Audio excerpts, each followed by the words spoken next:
Alright everyone, so today I wanted to give you guys a list of all the things that you're going to want to do before the Attack on Titan collaboration comes to global. Now, this is especially going to be important if you're going to be doing summons on the collaboration banner, even if you're just thinking about doing summons on the collaboration banner, and especially if you want to jump right into the collaboration content as soon as it comes out. So let's start off here with number one on the list. This is going to have to do with the new units that come out. So there are 4 new units that should be arriving. 3 of them SSRs, and then 1 of them, the SR, should actually be the unit that we get for free. That is, of course, if global, the collaboration follows the same model as JP. Now, in JP, I believe they actually got all 6 copies for free as well. That would be absolutely awesome, but I'm talking, of course, about SR Arid. And surprisingly, SR Arid is actually arguably the best of the 4 collaboration units, even though he's only a starting grade SR instead of SSR. So when you get him, you're probably going to want to try him out, maybe even take him into PvP, and you're going to want to have all the stuff ready to max him out. And even if you don't take him to level 80, that's kind of up to you based on the amount of boss materials that you have, but you're probably going to want to take him to UR, 6-star him, and do all that sort of stuff. So very importantly, you're going to need the actual experience materials in order to level him up, and then re-level him after you take him to UR. You're going to need the Awaken materials. That includes the chalices, but also the materials as well. And you are going to possibly need the Limit Break materials if you do decide to take them up from level 60 to 80. And don't forget pendants. Now, the reason why I mentioned pendants last is because the Aaron that I talked about is SR Aaron. So that's the supposed free unit. You're going to need SR pendants for him. However, the other 3 units, the starting grade SSRs, come from the banner. So if you are going to be doing summons or thinking about doing summons, you're going to want to have at least some SSR pendants as well. Now, depending on how many of them you pull, how many of them you decide to limit break and take to level 80, you're going to need anywhere from 9 to 45 SSR pendants. So 9 would be just to take 3 of them to level 60 and leave them there, but the full 45 would be if you decided to not only take them to UR, but take them all to level 80 as well. So it kind of depends on the resources you have, how many you're going to be able to get before the collaboration comes out, and what your goals are, as well as if you're going to be summoning or skipping out on the banner. But that's number 1 right there, is getting all the preparation work for the 4 new units. Now, number 2 here has to do with stamina pots, and there's actually 2 reasons why you're going to want to have stamina pots, probably more than I have right here, but I've got silver coins, so I'm not really too worried. But the 2 reasons are, number 1 is quite simply, if you want to just play through a bunch of the content right away, you don't want to wait for your stamina to regenerate naturally. I'm not going to be the person to judge you to use stamina pots because you want to play really cool, exciting collaboration content right when it comes out. That's totally fine, especially to those of you guys who don't have all day and an unlimited schedule to play the game. Now, that's one reason right there. If you want to just wait for your stamina to regenerate naturally and you want to do it the efficient way, that's totally fine too. I'm not going to judge either way. But the other reason, probably the more important reason why you want to have stamina pots saved up, is because there's actually a stage in the collaboration where you can farm a whole bunch of awakening stones. Now, they are the 4-star awakening stones, and I actually have a very short video on the channel talking about this in a little bit more detail, but the amount of stamina that it costs versus the return and how fast you're able to farm it, as well as the fact that this is really the only opportunity that we've had to infinitely farm awakening stones, it's really, really awesome. You're definitely going to want to take advantage of it, so having stamina potions prepared for that is definitely not a bad idea. I would definitely encourage it. Now, the big question here is, stamina pots for this versus book farming, because right around the time that this video is released, there's probably going to be a half stamina for Fort Solgris going on at the same time, right? And that's a very difficult thing. The really deciding factor here is, first of all, how much gold do you already have? If you already have a bunch of gold, anywhere even close to what I have, I would say, 50 million plus. I would probably, if you are low on stamina pots, coins, you're not a big spender, free to play, I would probably take the risk here and save the limited stamina pots that you actually have for the farm that comes out with the collaboration event. Now, it is still a risk. We don't know if global is going to be exactly the same as JP.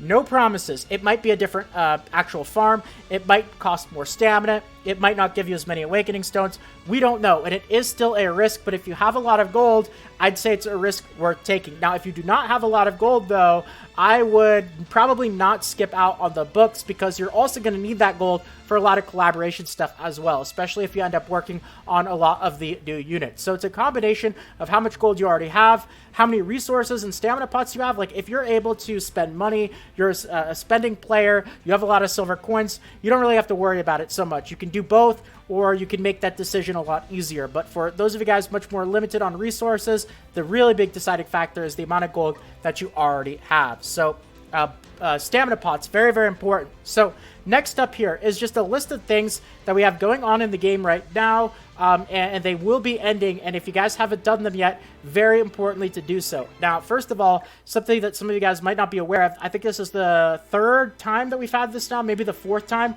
We do have the village donation event that is going, and it's going to end right before the collaboration begins. So if you guys have the extra gold, this is another important thing, is it costs 1 million gold per village in order to actually get this done.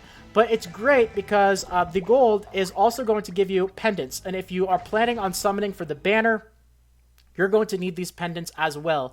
So essentially what you do is you go to your village donation, and now the maximum amount of gold that you can donate, usually it's 30,000, because that's what it takes in order to get the buff for the discount. But now the maximum is actually going to be up to 1 million gold, and based off of the amount of gold that you end up donating, you can get all 3 pendants. You can get 1 from each type of village. So in total, you can get 6 rare pendants, 6 SR pendants, and 6 SSR pendants. Now, you don't have to do this all right now. You can do it on the last day if you want, which I probably recommend, because what I do is I donate 30,000 a day to get the discounts, and then on the very last day, I'll donate the last 700,000 or whatever I end up needing. But you want to at least try to do this sometime before it actually goes away, before the maintenance, when the collaboration event comes out. So that's going right now.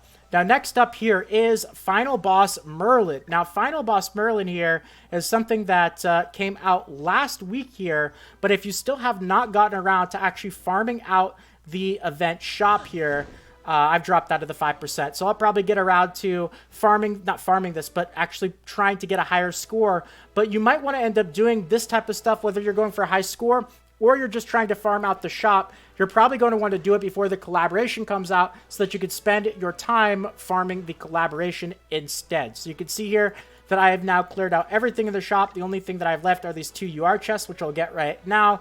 And that's pretty much everything Final Boss Merlin related for me done, except maybe pushing again for the top 5%. But if you guys still have a bunch of stuff in the shop, that's something you might want to mark off your checklist before the collaboration comes out. So all right, next up here, this is a little one, and it's not as big of a deal as the things that I've mentioned so far, but I wanted to mention this because this is one that I really easily forget, and I've forgotten this one before, and even though we'll still have another week on it, you probably won't want to spend the time doing this after the collaboration comes out, and that's just quite simply the growth event. So just make sure that you guys do this, even though we have until the 28th. Better to do it sooner, get those rewards. They're really nice. You can get 3 SSR pendants and some potions. Make sure to do that before it does roll over to a new one and you miss out that stuff. So next up here is the training cave. So this is something that I actually just cleared today.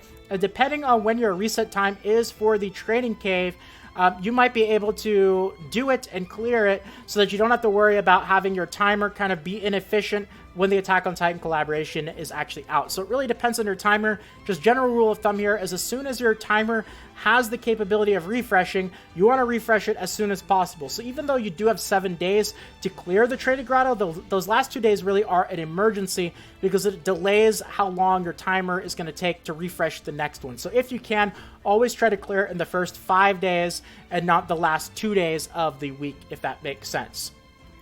All right, next up here is just another quick maintenance one, something that you probably want to just do. It's going to take you a few minutes, 10, 15, 20, however long it takes you to get the score that you're looking for. But that's just quite simply the Knighthood boss. So this is going to reset here in, I believe, a day or so.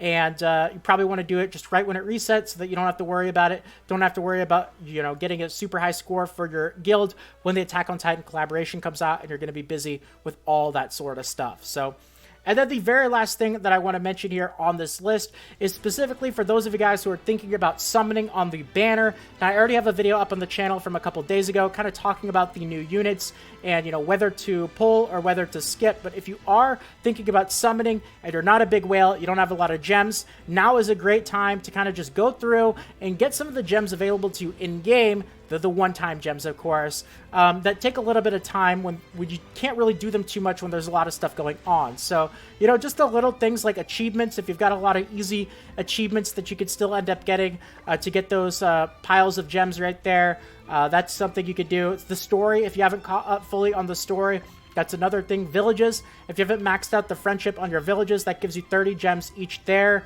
PvP, if you guys still, you know, are working on ranking up your PvP, now's a good time in order to do so. Push for some higher ranks, get some more gems from your weekly reset, and also the last thing here, you know, if you've got the extra time, work on some of your affinity, which is going to be based off of each unit, and you can end up getting gems here by getting units to level 3, and also affection. You know, if you're farming, grinding, doing what you normally do, if you want to take in some units that you don't have their affection already being worked on, this will end up giving you gems every 5 hearts that you get as well. So plenty of little opportunities. If you've got the extra time, you want to do this stuff before the collaboration comes out, you might give yourself some extra gems to be able to do some summons. So it obviously depends up to you, though, if you're going to be pulling on the banner or if you're going to be skipping. So I wanted to get this stuff out there anyway, though. But that's going to be about it for the video today. I'm sure there's some other stuff as well. But thank you guys, everyone, for watching. I hope that you enjoyed. And if you did and you want more videos like this in the future, consider subscribing to the channel. Feel free to leave a quick like as well. It means more than you can imagine. So thank you to all of you who decided to do that. And more 7 Deadly Sins Grand Cross Global videos should be popping up on the screen right about now or in the suggested videos to right below. Feel free to check them out. But if not, until next time, take care, everyone, and this is Salt of the Salty Guild, signing out.